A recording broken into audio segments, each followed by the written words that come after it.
Hi, hello, and welcome back to Leap by IAS Factor. So, here is the first question of this episode. Consider the following statements with respect to Global Biofuel Alliance. Biofuel Alliance ne kurichittu statements വന്നിട്ടുണ്ട് രണ്ടെണ്ണം നോക്കാം. First one, it is an intergovernmental alliance formed by global south countries. അപ്പോൾ global south countries ചേർന്നിട്ട് തുടങ്ങിയിട്ടുള്ള ഒരു കൂട്ടായ്മയാണ് Inter governmental alliance ആണ് എന്ത് ഗ്ലോബൽ ബയോഫ്യൂവൽ അലയൻസ് എന്ന് ആദ്യത്തെ സ്റ്റേറ്റ്മെന്റ് പറയുന്നു. രണ്ടാമത്തെ സ്റ്റേറ്റ്മെന്റിലേക്ക് നോക്കൂ. It was formed on the side lines of the BRICS summit in Brazil in 2025. 2025 ബ്രസീലിൽ നടന്ന ബ്രിക്സ് സമ്മിറ്റിലാണ് അല്ലെങ്കിൽ അതിനുമായിട്ട് ബന്ധപ്പെട്ട് അതിനോട് ചേർന്ന് ബന്ധപ്പെട്ടെന്ന് പറയാൻ പറ്റത്തില്ല, അതിൻ്റെ സൈഡ് ലൈൻസിലാണ് ഗ്ലോബൽ ബയോഫ്യൂവൽ അലയൻസ് എന്ന് പറയുന്ന ആ കൂട്ടായ്മ രൂപപ്പെട്ടത് എന്ന് രണ്ടാമത്തെ സ്റ്റേറ്റ്മെന്റ് പറയുന്നു. കുറച്ചെങ്കിലും പത്രം വായിക്കുന്ന ഒരു വ്യക്തിയെ സംബന്ധിച്ചിടത്തോളം രണ്ടാമത്തെ സ്റ്റേറ്റ്മെന്റ് ഈസി ആയിട്ട് എലിമിനേറ്റ് ചെയ്യാം. ഞാൻ എടുത്തു പറയുന്നു, കുറച്ചെങ്കിലും പത്രം വായിക്കുന്ന ഒരു വ്യക്തിയെ സംബന്ധിച്ച്. അല്ലാത്ത ആളുകൾക്ക് ഒരു ഐഡിയ ഉണ്ടാവത്തില്ല. ഇപ്പം ഒരു കാര്യം പറയാം, നിങ്ങൾ റീസെൻ്റായിട്ട് ഇപ്പം നമ്മൾ കഴിഞ്ഞു പോയ മെയിൻസിലെ 2025 UPSC മെയിൻസിലെ ക്വസ്റ്റ്യൻ പേപ്പേഴ്സ് നോക്കുക. വലിയ രീതിയിൽ കറണ്ട് അഫെയറിൽ നിന്നും കാര്യങ്ങൾ എക്സാമ്പിൾസും സ്റ്റാറ്റ്സും ഒക്കെ എടുത്ത് എഴുതേണ്ട അവസ്ഥയിലുള്ള ചോദ്യങ്ങളാണ് വളരെയധികവും ചോദിച്ചിരിക്കുന്നത്. ഇപ്പോൾ GS2 ടഫാണ് എന്ന് പറയുന്നിടത്ത് GS2 എന്തുകൊണ്ട് ടഫായി എന്ന് ചോദിച്ചു കഴിഞ്ഞാൽ അതിൻ്റെ ഒരു ഉത്തരം നമുക്ക് പ്രോപ്പറായിട്ട് പത്രവായന ഇല്ലാത്തതാണ് എന്ന് കൃത്യമായിട്ട് പറയേണ്ടി വരും. കാരണം കറക്റ്റായിട്ട് കൺസിസ്റ്റൻ്റ് ആയിട്ട് പത്രം വായിക്കുന്ന ഒരാളിനെ സംബന്ധിച്ചിടത്തോളം അതിനകത്ത് എഴുതാൻ വേണ്ട കണ്ടന്റ് ഉണ്ട് എല്ലാവരുടെയും കയ്യിൽ. മനസ്സിലായില്ല? അല്ലാത്തവരെ സംബന്ധിച്ചിടത്തോളം അത് കുറച്ച് പണി തരുന്ന ഒരു ക്വസ്റ്റ്യൻ പേപ്പർ ആയിരുന്നു. ഇപ്പം GS3 എത്തിയാലും പ്രശ്നം, GS3 എക്കണോമി പേപ്പർ കണ്ടു കഴിഞ്ഞ് കഴിഞ്ഞാൽ നമുക്ക് തോന്നും ഇത് ഈസി ആയിട്ട് എല്ലാത്തിനും ആൻസർ എഴുതാം. പക്ഷേ എല്ലാത്തിനും പോയിന്റ് എഴുതും. എഴുതുന്നതിൻ്റെ ഒപ്പം വാലിഡേറ്റ് ചെയ്യാനായിട്ട് നിങ്ങൾക്ക് എക്സാമ്പിൾസോ അല്ലെങ്കിൽ ഫാക്ട്സും ഫിഗേഴ്സും ഒക്കെ എടുക്കണമെങ്കിൽ എവിടെ നിന്ന് വേണം? അത് പത്രത്തിൽ നിന്ന് വേണം. ആ രീതിക്കുള്ള ചോദ്യങ്ങളാണ് മെയിൻസിൽ പോലും ഇത്തവണ വളരെയധികം കയറി വന്നത്. അതായത് പത്രം വായന സ്ഥിരമായിട്ടില്ലാത്തവർക്ക് UPSC എക്സാം ജയിക്കാൻ ഇത്തിരി കടുപ്പമായിരിക്കും എന്നാണ് അവർ കാണിച്ചു തരുന്നത്. അപ്പോൾ തിരിച്ചൊരു ഞാൻ പറഞ്ഞു, ചെറുതായിട്ടെങ്കിലും പത്രം വായിക്കുന്ന ആളിന് മനസ്സിലാവും 2025 ബ്രിക്സ് സമ്മിറ്റിൻ്റെ അതിൻ്റെ സൈഡ് ലൈൻസിലൊന്നും ഇങ്ങനത്തെ ഒരു കാര്യങ്ങളും ചർച്ച ചെയ്യപ്പെട്ടിട്ടില്ല എന്നുള്ളത് കൃത്യമായിട്ട് അറിയാം. അതുകൊണ്ട് തന്നെ 2 എലിമിനേറ്റ് ചെയ്യുക. ഇനി ഫസ്റ്റ് വൺ ആണ്. അവിടെ ഇന്റർ ഗവൺമെന്റൽ അലയൻസും ഫോംഡ് ബൈ ഗ്ലോബൽ സൗത്ത് കൺട്രീസും, ഈ രണ്ടിടത്താണ് തെറ്റിനുള്ള സാധ്യതകൾ ഇരിക്കുന്നത്. ഒന്നുകിൽ ഇവിടെ ആവാം, അല്ലെങ്കിൽ ഇവിടെ ആവാം. ഓക്കെ, അപ്പൊ എന്താ ഗ്ലോബൽ സൗത്ത് കൺട്രീസ് എന്നുള്ളത് അറിയണ്ടേ? എന്താ ഗ്ലോബൽ സൗത്ത് കൺട്രീസ്? നിങ്ങൾ IR റിലേറ്റഡ് ന്യൂസ് ഒക്കെ വായിക്കുമ്പോൾ എപ്പോഴും കാണുന്ന വാക്കുകളൊന്നും ഗ്ലോബൽ സൗത്ത് കൺട്രീസ്. പൊതുവിൽ ആഫ്രിക്കയിൽ നിന്നും ഏഷ്യയിൽ നിന്നും ലാറ്റിൻ അമേരിക്കയിൽ നിന്നുമുള്ള കൺട്രീസിനെ സൂചിപ്പിക്കാനായിട്ടാണ് ഈ ഗ്ലോബൽ സൗത്ത് കൺട്രീസ് എന്ന് പറയുന്നത്. Asia, Africa and Latin America. എന്തുകൊണ്ടാണെന്ന് ചോദിച്ചാൽ അവിടുത്തെ സോഷ്യോ എക്കണോമിക് കണ്ടീഷൻസ് വെച്ചിട്ടാണ് ഇതിനെ ഗ്ലോബൽ സൗത്ത് കൺട്രീസ് എന്ന് വിളിക്കുന്നത്. അപ്പം സോഷ്യലും എക്കണോമിക്കുമായിട്ടുള്ള കണ്ടീഷൻസ് പ്രകാരം, ബിക്കോസ് കൂടുതൽ ഹൈ പോവർട്ടി ഉള്ള സ്ഥലങ്ങളായിരിക്കും, പിന്നെ പെർ ക്യാപിറ്റ ഇൻകം വളരെ കുറവായിട്ടുള്ളതായിരിക്കും, ഹൈ പോപ്പുലേഷനുള്ള ഇതായിരിക്കും. പിന്നെ ഇതൊക്കെ കൂടാതെ കൊളോണിയലിസത്തിൻ്റെ വലിയൊരു ഹിസ്റ്ററിയും പറയാനുണ്ട് ഈ രാജ്യങ്ങൾക്കൊക്കെ. മനസ്സിലായില്ലേ? അപ്പം അങ്ങനെയുള്ള കൺട്രീസിനെയാണ് ഗ്ലോബൽ സൗത്ത് കൺട്രീസ് എന്ന് വിളിക്കുന്നത്. അപ്പം ഇത് ഗ്ലോബൽ ബയോഫ്യൂവൽ അലയൻസ് എന്ന് പറയുന്നത് ഗ്ലോബൽ സൗത്ത് കൺട്രീസിന് ചേർന്നിട്ടുണ്ടാക്കിയതാണോ എന്നറിയാൻ ഇതിൻ്റെ മെമ്പേഴ്സ് ആരൊക്കെയാണെന്ന് നമുക്കറിയണ്ടേ? അറിയാത്തിടത്തോളം കാലം നമുക്ക് ഇതിന് ആൻസർ എഴുതാനൊക്കത്തില്ല. അപ്പോൾ കൊണ്ടോ നമ്മൾ പെട്ടിരിക്കുകയാണ്. പക്ഷേ എന്താ പറയേണ്ടത്, നമുക്ക് 2 തെറ്റാണെന്ന് അറിയാവുന്നത് കൊണ്ട് തന്നെ ബിയും എലിമിനേറ്റ് ചെയ്യാം, സിയും എലിമിനേറ്റ് ചെയ്യാം. സോ ഒരു 50-50 വന്ന് നിൽക്കുകയാണ്. ചാൻസ് എടുക്കാമെങ്കിൽ എടുക്കുക. കാരണം ഗ്ലോബൽ ബയോഫ്യൂവൽ അലയൻസ് എന്ന് പറയുന്നത് ഒരു ഇന്റർ ഗവൺമെന്റൽ അലയൻസ് അല്ല. അതായത് ഇതൊരു മൾട്ടി സ്റ്റേക്ക് ഹോൾഡേഴ്സ് ഉള്ള ഒരു അലയൻസാ. സർക്കാരുകൾ മാത്രം ചേർന്നിട്ടുള്ള ഒരു അലയൻസ് അല്ല, മൾട്ടി സ്റ്റേക്ക് ഹോൾഡേഴ്സ് ഉണ്ട്. അതിനകത്ത് ഗവൺമെന്റ് ഉണ്ട്, ഇന്റർനാഷണൽ ഓർഗനൈസേഷൻസ് ഉണ്ട്, ഇൻഡസ്ട്രി ഉണ്ട്. അപ്പം ഈ പാർട്ട് നല്ല ഒന്നാം തരം തെറ്റാണ്. മനസ്സിലായില്ലേ? ഗ്ലോബൽ ബയോഫ്യൂവൽ അലയൻസ് എന്ന് പറയുന്നത് ഒരു മൾട്ടി സ്റ്റേക്ക് ഹോൾഡർ അലയൻസ്. അതിനകത്ത് പ്രൈവറ്റ് പാർട്ടീസ്, ഇൻഡസ്ട്രീസ് ഉണ്ട്, ഗവൺമെന്റുകളുണ്ട്, ഇന്റർനാഷണൽ ഓർഗനൈസേഷൻസ് ഉണ്ട്. കൂടാതെ ഇതിനകത്ത് ഗ്ലോബൽ സൗത്ത് കൺട്രീസ് മാത്രമല്ല. അപ്പൊ ഈ പാർട്ടും തെറ്റാണ്. ക്ലിയർ? ആ പാർട്ടും തെറ്റാണ്. ഇനി നോക്കൂ അതിന്റെ ഇമ്പോർട്ടൻസ് നോക്കൂ. It was launched by our prime minister along with the leaders of USA. USA ഒരു ഗ്ലോബൽ സൗത്ത് കൺട്രിയേ അല്ല. മനസ്സിലായില്ലേ? ഇതൊരു ഗ്ലോബൽ സൗത്ത് കൺട്രിയേ അല്ല. അപ്പോൾ U S A, Brazil, Italy, Argentina, Singapore, Bangladesh, Mauritius and UAE on the side lines of G20 summit in New Delhi. India G20 summit host ചെയ്തപ്പോൾ അതിൻ്റെ സൈഡ് ലൈൻസിലാണ് എന്ത് രൂപപ്പെട്ടത്? ഗ്ലോബൽ ബയോഫ്യൂവൽ അലയൻസ് രൂപപ്പെട്ടത്.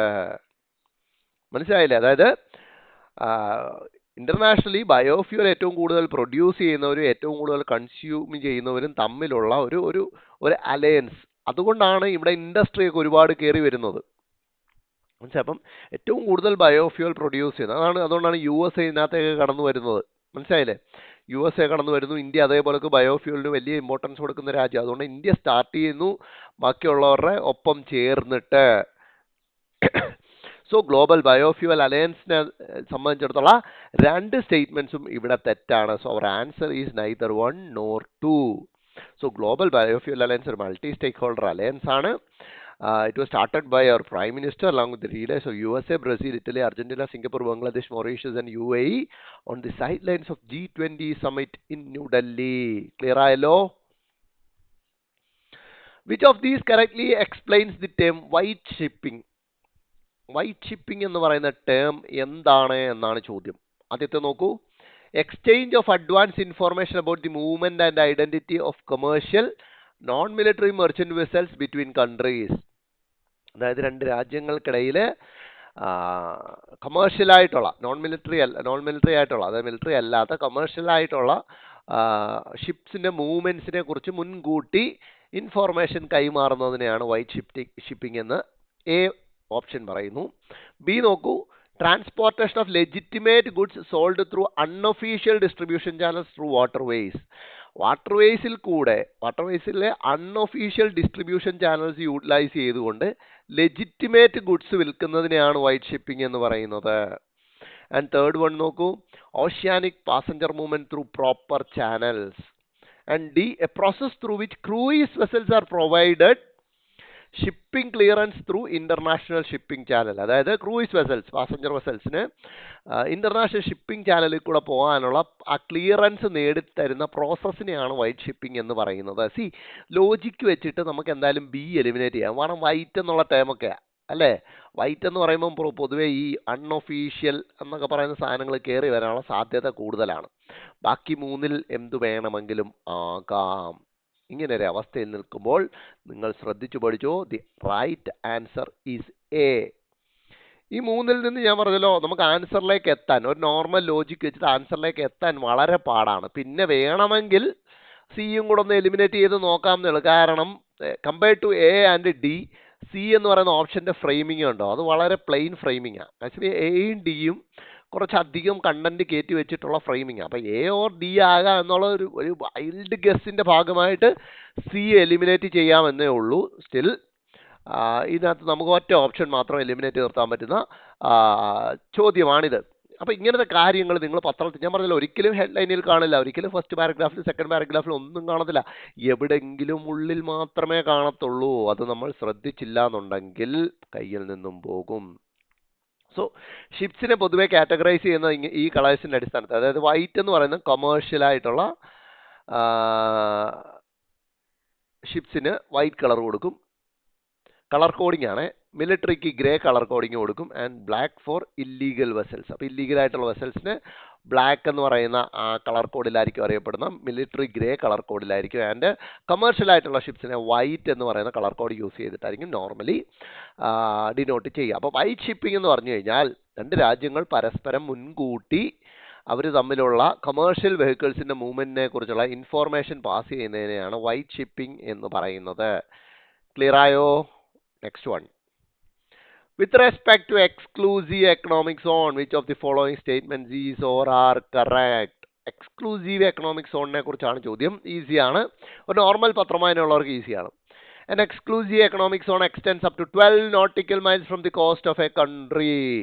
എക്സ്ക്ലൂസീവ് എക്കണോമിക് സോൺ ഒരു കോസ്റ്റിൽ നിന്നും 12 നോട്ടിക്കൽ മൈൽ വരെ ദൂരത്തിലാണ് ഉള്ളത് എന്ന് പറഞ്ഞാൽ നമുക്കറിയാം ഇത് തെറ്റാണ്. 12 അല്ല, 200 നോട്ടിക്കൽ മൈൽസ് ആണ് എന്ന് ഏതൊരു സാധാരണ പത്രം വായനക്കാരനും അതറിയാം. So that means 1 is wrong. Second നോക്കൂ. With the exclusive economics, within the exclusive economic zone, coastal nation has jurisdiction over both living and non-living resources. So exclusive economic zoneനുള്ളിൽ ആ രാജ്യത്തിന്, ഇപ്പോൾ ഫോർ എക്സാമ്പിൾ നമ്മുടെ അറേബ്യൻ സീയുടെ സൈഡ് ആണെങ്കിൽ India എന്ന് പറയുന്ന രാജ്യം എടുത്തോ. അപ്പം ഏത് രാജ്യത്തിന്റെ കോസ്റ്റിൽ നിന്നാണോ എക്സ്ക്ലൂസീവ് എക്കണോമിക് സോൺ നമ്മൾ അളന്ന് തിട്ടപ്പെടുത്തുന്നത്, ആ എക്സ്ക്ലൂസീവ് എക്കണോമിക് സോണിനകത്തുള്ള ലിവിങ് നോൺ ലിവിങ് റിസോഴ്സസിന്റെ ജൂറിസ്ഡിക്ഷൻ ആ രാജ്യത്തിനായിരിക്കും എന്ന് പറയുന്നു. True or ഫോൾസോ? ലോജിക്കലി നിങ്ങൾ ചിന്തിച്ചു നോക്കൂ. എക്സ്ക്ലൂസീവ് എക്കണോമിക് സോണായിട്ടൊരു സാധനം വേർതിരിച്ച് തരികയാണ്, മനസ്സിലല്ലേ? എക്സ്ക്ലൂസീവ് എക്കണോമിക് സോൺ എന്നും പറഞ്ഞ് വേർതിരിക്കുന്നുണ്ടെങ്കിൽ അവിടെ എക്സ്ക്ലൂസിവിറ്റി എന്തെങ്കിലും ഉണ്ടാവണ്ടേ ആ രാജ്യത്തിന്? ഇപ്പം ഞാൻ പറഞ്ഞു കേരള ബോർഡറിൽ നിന്നും 200 നോട്ടിക്കൽ മൈൽ വരെയുള്ള ദൂരം ഇന്ത്യയുടെ എക്സ്ക്ലൂസീവ് എക്കണോമിക് സോണിൽ പെടുന്നതാ, മനസ്സിലായില്ലേ? അപ്പം എക്സ്ക്ലൂസിവിറ്റി അവിടെ ഉണ്ട്. അതായത് അവിടുത്തെ കംപ്ലീറ്റ് ജൂറിസ്ഡിക്ഷനും ആരുടെ കയ്യിലായിരിക്കും? ഇന്ത്യ എന്ന് പറയുന്ന രാജ്യത്തിന്റെ കയ്യിലായിരിക്കും കംപ്ലീറ്റ് ജൂറിസ്ഡിക്ഷൻ. അതിനകത്ത് ലിവിങ് ഉണ്ടായിക്കൂടെ, നോൺ ലിവിങ് ഉണ്ടായിക്കൂടെ? അതായത് കംപ്ലീറ്റ് ജൂറിസ്ഡിക്ഷൻ എന്നാണ്. അപ്പം ലിവിങ്ങും നോൺ ലിവിങ്ങും അതിനകത്ത് ഉണ്ടാവണം എന്നുള്ള പ്ലെയിൻ ലോജിക് പ്രകാരം we can take 2 as right. Okay, last one നോക്കൂ. The concept of an exclusive economic zone was adopted through the 1982 United Nations Convention on the Law of the. Seas UN clause പ്രകാരമാണ് exclusive economic zone എന്ന് പറഞ്ഞ concept adopt ചെയ്തിരിക്കുന്നത്. ഇതൊരു normal UPSC ആസ്പിറന്റിന് അറിയാവുന്ന കാര്യമാണ്. That's true എന്ന് പറയുന്നത്. So that means 2 and 3 are the right answers. So exclusive economic zone എന്ന് പറയുന്നത് കോസ്റ്റിൽ നിന്നും 200 നോട്ടിക്കൽ മൈൽസ് വരെ കിടക്കുന്ന ദൂരമാണ്. 12 നോട്ടിക്കൽ മൈൽ വരെയുള്ള ദൂരത്തിനെ നമ്മൾ ടെറിട്ടോറിയൽ സീ എന്നാണ് വിളിക്കുന്നത്. ഓക്കെ, 12 നോട്ടിക്കൽ മൈൽ വരെ ആണെങ്കിൽ we call it territorial sea. മനസ്സിലായില്ലേ? ഇവിടെ നിന്നും 200 വരെ കിടക്കുന്ന അതിനെയാണ് നമ്മൾ എക്സ്ക്ലൂസീവ് എക്കണോമിക് സോൺ എന്ന് പറയുന്നത്. അതിനുശേഷം ഹൈ സീ അല്ലെങ്കിൽ ഇന്റർനാഷണൽ വാട്ടേഴ്സ് എന്നൊക്കെ പറയുന്ന ആ ഏരിയ ആണ് 200 നോട്ടിക്കൽ മൈലിന് അപ്പുറത്തേക്ക് വരിക. ഓക്കെ, അപ്പോൾ എക്സ്ക്ലൂസീവ് എക്കണോമിക് സോൺ കോസ്റ്റിൽ നിന്നും 200 നോട്ടിക്കൽ മൈൽസ് വരെയാണ് എന്നുള്ളത് നമ്മൾ അറിഞ്ഞിരിക്കണം. അവിടുത്തെ എക്സ്ക്ലൂസീവ് ആയിട്ടുള്ള റൈറ്റ്സ്, ജൂറിസ്ഡിക്ഷൻ കംപ്ലീറ്റ് ആയിട്ടും ആ coastal നേഷൻ്റെതായിരിക്കും.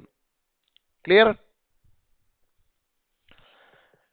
And next question, how many of the following is or are part of 7 pillars of Indo-Pacific Oceans Initiative? See, ഇതിനെക്കുറിച്ച് അറിയത്തില്ല എന്നുണ്ടെങ്കിൽ തീർച്ചയായിട്ടും പഠിച്ചിരിക്കണം. ഇമ്പോർട്ടൻ്റ് ആയിട്ടുള്ള ഒരു ഏരിയ ആണ് ഇൻഡോ പസഫിക് ഓഷ്യൻസ് ഇനീഷ്യേറ്റീവ് എന്ന് പറയുന്നത്. നിങ്ങൾക്ക് മെയിൻസിൽ എടുത്ത് എഴുതാൻ പറ്റുന്ന വളരെ നല്ലൊരു പോയിന്റാണിത്. ഇന്റർനാഷണൽ റിലേഷൻസ് ഒക്കെ ചോദിക്കുമ്പോൾ പൊതുവിൽ പലരും എഴുതാത്തതും എന്നാൽ എഴുതേണ്ടിയതുമായിട്ടുള്ള ഒരു area Indo Pacific oceans initiative എന്ന് പറയുന്നത്. അപ്പോൾ അതിന് മൊത്തം 7 പില്ലേഴ്സ് ആണ് ഈ ഇനീഷ്യേറ്റീവിന് ഉള്ളത്. അതിൽ ഈ നമ്മുടെ കൊടുത്തേക്കുന്ന 4 എണ്ണത്തിൽ ഏതൊക്കെ അതിനകത്ത് ഉൾപ്പെടും എന്നാണ് ചോദ്യം. അപ്പം ഗസ് ചെയ്യാം. ഓഷ്യൻസ് എന്ന് പറയുന്ന വാക്ക് വെച്ചിട്ട് നമുക്ക് ഗസ് ചെയ്യാം. മാരിടൈം സെക്യൂരിറ്റി തീർച്ചയായിട്ടും ഉണ്ടാവണ്ടേ? അതായത് കടൽ മാർഗമുള്ള സഞ്ചാരത്തിന് സെക്യൂരിറ്റി അല്ലെങ്കിൽ കടൽ ഏരിയയിൽ സെക്യൂരിറ്റി ഉണ്ടാവണം. ഡിസാസ്റ്റർ റിസ്ക് റിഡക്ഷൻ അതറിയത്തില്ലെങ്കിൽ അവിടെ നിൽക്കട്ടെ. മാരിടൈം എക്കോളജി തീർച്ചയായിട്ടും. മറൈൻ ഇക്കോളജി എന്തായാലും ഒരു ടോപ്പിക്കായിട്ട് കയറി വരണ്ടേ, കാരണം ബ്ലൂ എക്കണോമി എന്ന് പറയുന്ന കാര്യമുള്ളത് കാരണം മറൈൻ എക്കോളജി കയറി വന്നേ പറ്റത്തുള്ളൂ. പിന്നെ സയൻസ് ടെക്നോളജി ആൻഡ് അക്കാഡമിക് കോർപ്പറേഷനും ഡിസാസ്റ്റർ റിസ്ക് റിഡക്ഷനുമാണ് നമുക്ക് ബാക്കിയുള്ളത്. ഓക്കെ, സ്വാഭാവികമായിട്ടും ഒന്നും കൂടെ ചിന്തിച്ചു കഴിഞ്ഞാൽ നമുക്ക് എന്തിനെ എടുക്കാം? ഡിസാസ്റ്റർ റിസ്ക് റിഡക്ഷൻ എടുത്തുകൂടെ? കാരണം ഡിസാസ്റ്റേഴ്സ് ഒരുപാട് ഈ മറൈൻ ഏരിയയിൽ ഉണ്ടാവുന്നില്ലേ, ഓഷ്യൻസിൽ ഉണ്ടാവുന്നില്ലേ, സുനാമി, ബാക്കിയുള്ള ഒരുപാട് വിഷയങ്ങൾ ഉണ്ടാവുന്നില്ലേ. സോ ഡിസാസ്റ്റർ റിസ്ക് റിഡക്ഷൻ ഒരു കൺസിഡർ ചെയ്യും എന്നൊരു തീരുമാനത്തിലേക്ക് നമുക്ക് എത്തിയാലോ? അങ്ങനെ നോക്കുകയാണെങ്കിൽ ഇനി നമുക്ക് നമ്മുടെ മുന്നിൽ 50-50യിലേക്ക് എത്തിയിരിക്കാം. ഓൺലി 3 അല്ലെങ്കിൽ ഓൾ 4 എന്നുള്ള ഓപ്ഷനിലേക്ക് എത്തിയിരിക്കാം. ഇനി നിങ്ങൾ ആലോചിക്കാം, ഏതൊരു ഇന്റർനാഷണൽ കൂട്ടായ്മ എടുത്തു കഴിഞ്ഞാലും നിങ്ങൾക്ക് പൊതുവിൽ കാണാൻ പറ്റുന്ന ഒരു കാര്യമാണെന്ത്? സയൻസ് ആൻഡ് ടെക്നോളജിയുമായിട്ട് ബന്ധപ്പെട്ടിട്ടുള്ള കാര്യങ്ങൾ അവിടെ ഡിസ്കസ് ചെയ്തിരിക്കും. മനസ്സിലായോ? ഏതൊരെണ്ണം വേണമെങ്കിലും നിങ്ങൾ എടുത്ത് നോക്കിയോ. അതായത് ഒരു പക്ക സ്പെസിഫിക് ഇപ്പം സബ്ജക്റ്റിലുള്ള ഇനീഷ്യേറ്റീവ്സ് അല്ലാതെ, ഇപ്പോൾ പക്ക സ്പെസിഫിക് ഇതിലുള്ള ഇനീഷ്യേറ്റീവ്സ് അല്ലാതെ ഏതെടുത്ത് നോക്കിയാലും ജനറിക്കലി സയൻസ് ആൻഡ് ടെക്നോളജി എന്ന് പറയുന്ന കാര്യം ഏതൊരു ഇനീഷ്യേറ്റീവിൻ്റെ ഏതൊരു അലയൻസിൻ്റെയും ഒരു പില്ലറാണ്, അല്ലെങ്കിൽ അവരുടെ ഒരു മെയിൻ ഏരിയ, ഫോക്കസ് ഏരിയ ആണ്. ഇനി നിങ്ങൾ സ്പെസിഫിക് ടോപ്പിക് എടുത്ത് നോക്കിയാലും തീർച്ചയായിട്ടും അതിനകത്തും ഉണ്ടാവും. Science and technology corporation between these two countries, അല്ലെങ്കിൽ ബിറ്റ്വീൻ ദീസ് കൺട്രീസ് എന്ന് പറഞ്ഞിട്ട് അല്ലേ. അപ്പോൾ ജനറിക്കലി സയൻസ് ആൻഡ് ടെക്നോളജിയിലുള്ള കോപ്പറേഷൻ എല്ലാ കൂട്ടായ്മകളിലും നമുക്ക് കാണാം എന്നുള്ളത് കൊണ്ട് തന്നെ 4 ഈസി ആയിട്ട് നമുക്ക് റൈറ്റ് ആൻസർ ആയിട്ട് എടുക്കേണ്ടതുണ്ട്. അങ്ങനെ നോക്കുകയാണെങ്കിൽ നമ്മുടെ ആൻസർ ഏതാ? ഓൾ 4 എന്ന് പറയുന്നതല്ലേ. അപ്പോൾ ഇൻഡോ പസഫിക് ഓഷ്യൻസ് ഇനീഷ്യേറ്റീവ് എന്താണെന്ന് അറിയാത്തവരത് പഠിച്ചിരിക്കണം. It's A voluntary framework launched by India at the 2019 East Asia Summit. അപ്പം വീണ്ടും ഇന്ത്യ വന്നു. നമ്മൾ നേരെ GBA കണ്ടു, ഗ്ലോബൽ ബയോഫ്യൂവൽ അലയൻസ് കണ്ടു. അപ്പം വീണ്ടും ഇന്ത്യയുടെ ഇനീഷ്യേറ്റീവിൽ മറ്റൊരെണ്ണം കയറി വരുന്നു. It's A voluntary framework launched by India at the 2019 East Asia Summit to promote cooperation on maritime challenges in Indo-Pacific region. അതായത് Indian ocean and Pacific ocean ആ ഏരിയയിൽ മാരിടൈം ചലഞ്ചസ് ഫേസ് ചെയ്യാനായിട്ട് ഒരു കോപ്പറേഷൻ വേണം.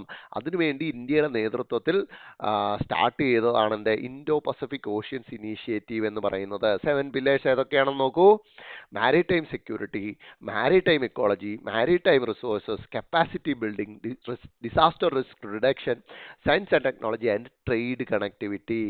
ഇത്രയാണ് ഇൻഡോ പസഫിക് ഓഷ്യൻസ് ഇനീഷ്യേറ്റീവിൻ്റെ 7 pillars. അപ്പോൾ പഠിച്ചു വെക്കുക. നെക്സ്റ്റ് ഒന്ന് നോക്കൂ. Recent seen in news the term Girmitiyas refers to which of the following. ഈ എപ്പിസോഡിലെ 2 ടേംസ് ചോദിക്കുന്നതിൻ്റെ റീസൺ, ആ ടൈപ്പ് ന്യൂസ് നമുക്ക് റീസെൻ്റ്ലി ഒരുപാട് വന്നു.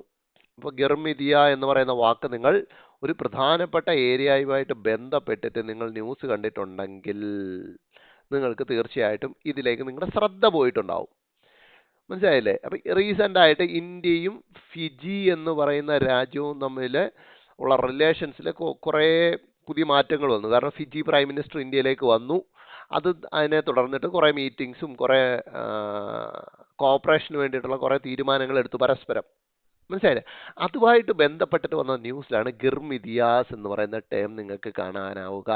ഫിജി എന്ന് പറയുന്ന ക്ലൂ തന്നതുകൊണ്ട് തന്നെ തീർച്ചയായിട്ടും നിങ്ങൾക്ക് ഓപ്ഷൻ ഏതാണ് എന്ന് കിട്ടിക്കാണും. എന്നാൽ ഓപ്ഷൻസ് റൗണ്ട് നമുക്ക് വായിക്കാം. A, salt makers of run off Kutch. B, Indian indentured laborers who signed contracts to work in British colonies. C, a solitary tribe that lives in a national park where Asiatic lions are found in India. And D, the descendants of the Cholas who live predominantly in Southeast Asia. So ഇതിൽ നിന്നും Fiji clue പറഞ്ഞതുകൊണ്ട് തന്നെ നിങ്ങൾക്ക് ഉറപ്പാണ് എന്ത്? Option B ആണ് right answer. So ഇന്ത്യയിൽ നിന്നും പോയിട്ടുള്ള ലേബറേഴ്സ്, അതായത് പണ്ട് കാലത്ത് ഇതൊക്കെ ബ്രിട്ടീഷ് കോളനികളായിരുന്നല്ലോ. അപ്പം ബ്രിട്ടീഷുകാർ ഇന്ത്യയിൽ നിന്നും ആളുകളെ അവിടുത്തെ ജോലിക്ക് കൊണ്ടുപോകും. പ്രധാനമായിട്ടും കൃഷി സ്ഥലങ്ങളിലെ ജോലിക്കാണ് കൊണ്ടുപോകുന്നത്. അവിടുത്തെ ഷുഗർ കെയിൻ കൾട്ടിവേഷൻ നടക്കുന്ന ഷുഗർ ഫാമുകളിലും അങ്ങനെയുള്ള കൃഷിപ്പണിക്കായിട്ട് പണ്ട് കോൺട്രാക്റ്റിന് ഇവിടുന്ന് ആളിനെ കൊണ്ടുപോകും. പിന്നെ അവരെ അവിടുന്ന് തിരിച്ചൊന്നും വരവില്ല. അവിടെ തന്നെ ജീവിക്കും. അങ്ങനെ അവിടെ തന്നെ ജീവിച്ച് പിന്നെ അവിടുത്തുകാരായി മാറും.